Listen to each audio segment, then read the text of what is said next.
जय हिंद दोस्तों, स्वागत है आपका आज के इस वीडियो में। आज के इस वीडियो में बात करने वाले हम राजा राम मोहन रॉय के बारे में। बेसिकली इनका जन्म 1772 ईस्वी में राधानगर में हुआ था। राधानगर बेसिकली एक प्लेस है जो कि अब बंगाल में स्थित है। राजा राम मोहन रॉय को बेसिकली भारतीय पुनर्जागरण का जनक कहा जाता है। पुनर्जागरण क्या है? पुनर्जागरण बेसिकली एक ऐसी चीज़ है जिसमें लोग या फिर एक समाज किसी पुरानी विचारधारा से उठ करके एक नई विचारधारा में प्रवेश करता है। इसी चीज़ को पुनर्जागरण कहते हैं। उन्हें भारतीय पुनर्जागरण का जनक क्यों कहा जाता है? क्योंकि यूरोप में इस टाइम पे फ्रेंच रिवॉल्यूशन के बाद बहुत सारे मध्य वर्ग के ऐसे लोग थे जो कि समानता और अपने राइट्स के लिए लड़ने के लिए तैयार हो चुके थे, और इस चीज़ की लहर भारत तक भी पहुंची।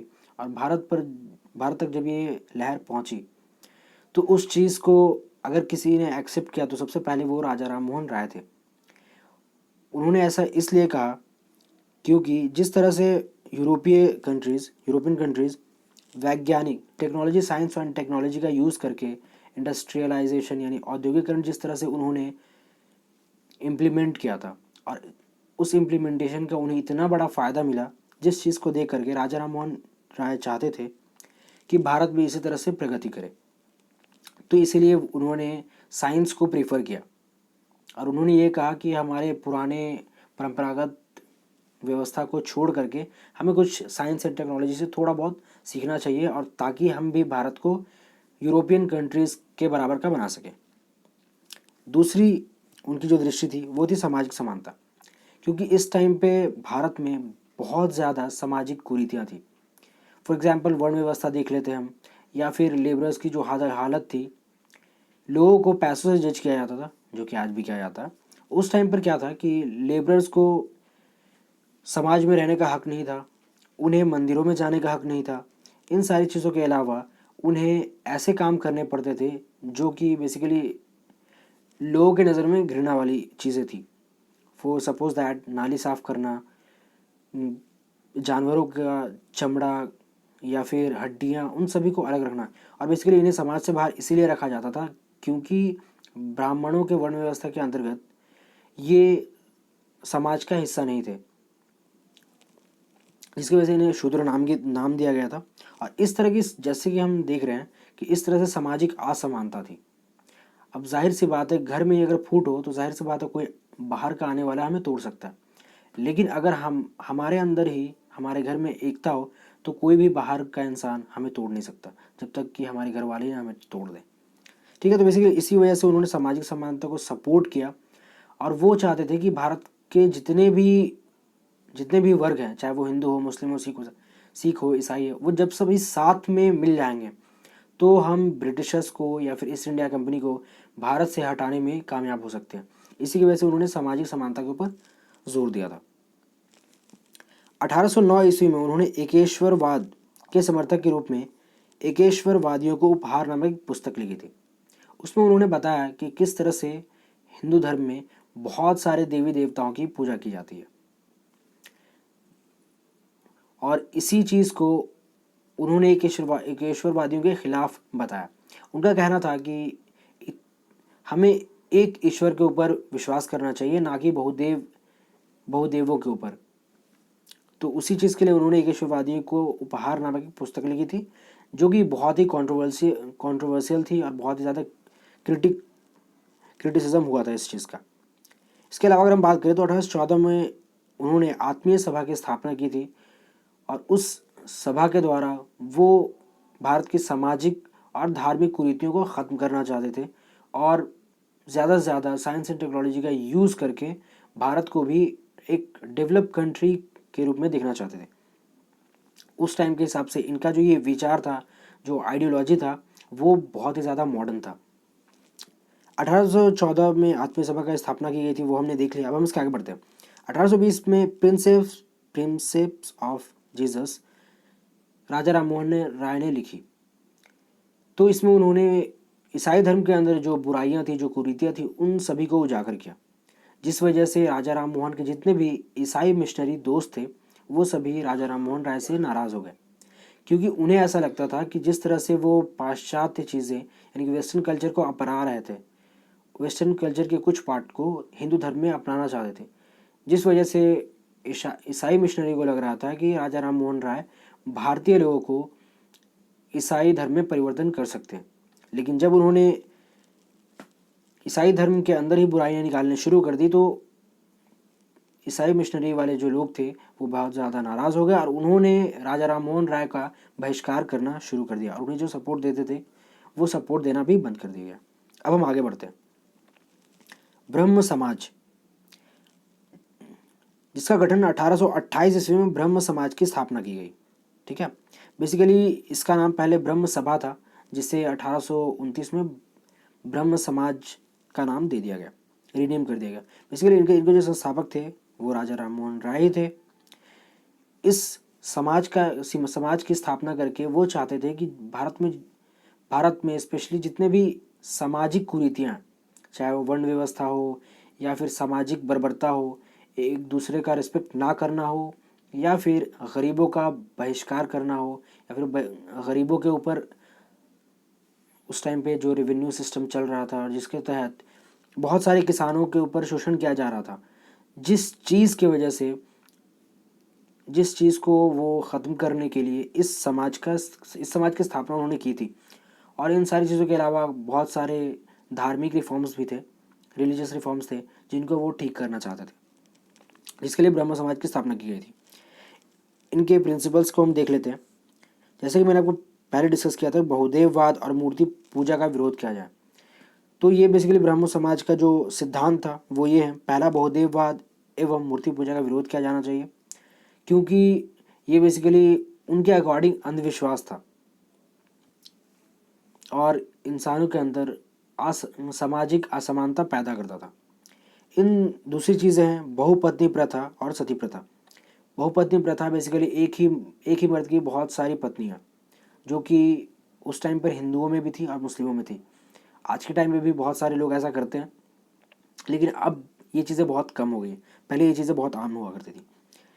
सती प्रथा, सती प्रथा एक ऐसी प्रथा थी जिसमें बेसिकली पति के मर जाने के बाद पत्नियों को चिता में उनके साथ ही जिंदा जला दिया जाता था, जो कि हिंदू समाज की प्रथाओं में से एक घिनौनी प्रथा थी, जिसे ब्रह्म समाज ने टारगेट बनाया था कि इसे ख़त्म करना। तीसरा है विधवा विवाह और बाल विवाह। चौथा है नैतिकता पर बल और कर्म में विश्वास। पांचवा है धार्मिक पुस्तक में अविश्वास। उन्होंने धार्मिक पुस्तकों के बारे में कहा था कि नथिंग इज़ परफेक्ट, कोई भी चीज़ परफेक्ट नहीं होती। इसी पुस्तकों को लेकर उन्होंने कहा था कि कोई भी किताब, no book is without errors. उनका कहना था कि कोई भी किताब त्रुटिहीन, हर एक किताब त्रुटिहीन है, चाहे वो धार्मिक ही क्यों ना हो। इन सारी चीज़ों के अलावा बांग्ला और अंग्रेज़ी शिक्षा को वो प्रेफर करते थे, क्योंकि उनका मानना था कि जब तक हम वेस्टर्न कल्चर, सारे वेस्टर्न कल्चर नहीं लेकिन कुछ वेस्टर्न कल्चर आपको अपना करके हम भारत में सामाजिक असमानता को ख़त्म कर सकते हैं और भारतीयों के अंदर शिक्षा का प्रसार करके उनके अंदर एक ऐसी भावना डाल सकते हैं जिसके तहत वो फिर राष्ट्रहित में काम करें। ठीक है, अब हम इसके आगे बढ़ते हैं। हम देखते हैं सती प्रथा। हम सती प्रथा को देखते हैं।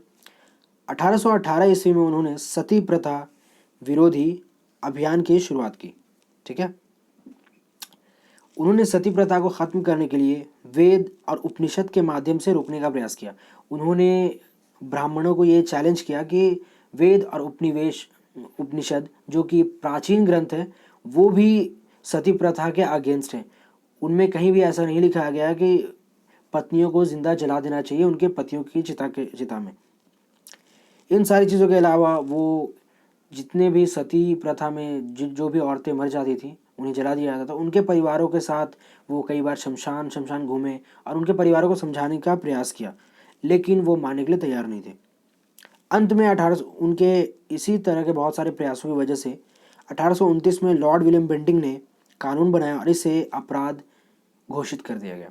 इसके बाद से ये कानून लीगलाइज हो गया। अब हम इसके आगे बढ़ते हैं। फीमेल एजुकेशन के तौर पर भी उन्होंने बहुत काम किया था।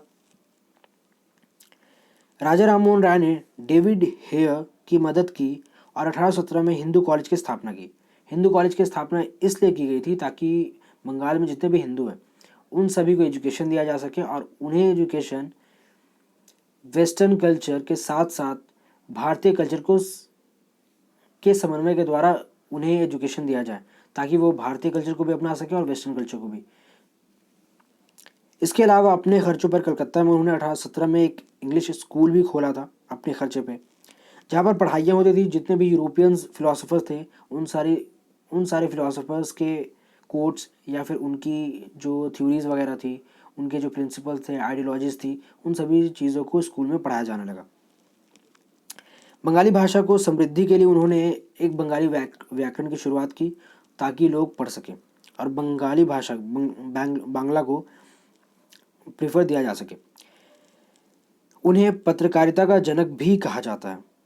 ऐसा इसलिए क्योंकि उन्होंने पत्रिकाओं के माध्यम से जितने भी भारतीय समाज के लोग थे उन सभी में पाश्चात्य विचारों और भारतीय संस्कृतियों का समन्वय बिठाने की कोशिश की थी और सामाजिक के साथ साथ धार्मिक कुरीतियों को ख़त्म करने के लिए लोगों तक अपनी बात पहुंचाई थी पत्रकारिता के जरिए।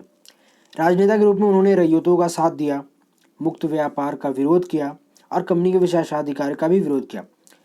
रैयत बेसिकली जो कि किसान हुआ करते थे और जिस तरह से ज़मींदारी सिस्टम ने किसानों को चूस रखा था उस चीज़ के लिए उन्होंने किसानों की तरफ से उन्होंने स्टैंड लिया। दूसरी तरफ मुक्त व्यापार के बारे में अगर हम बात करें तो बेसिकली मुक्त व्यापार में अंग्रेज़ों ने इंडिया से जाने वाले सामानों के ऊपर बहुत ज़्यादा टैक्स लगा दिया था, जबकि ब्रिटेन से आने वाली चीज़ों के ऊपर बहुत ही कम टैक्स होता था या फिर ना के बराबर टैक्स होता था।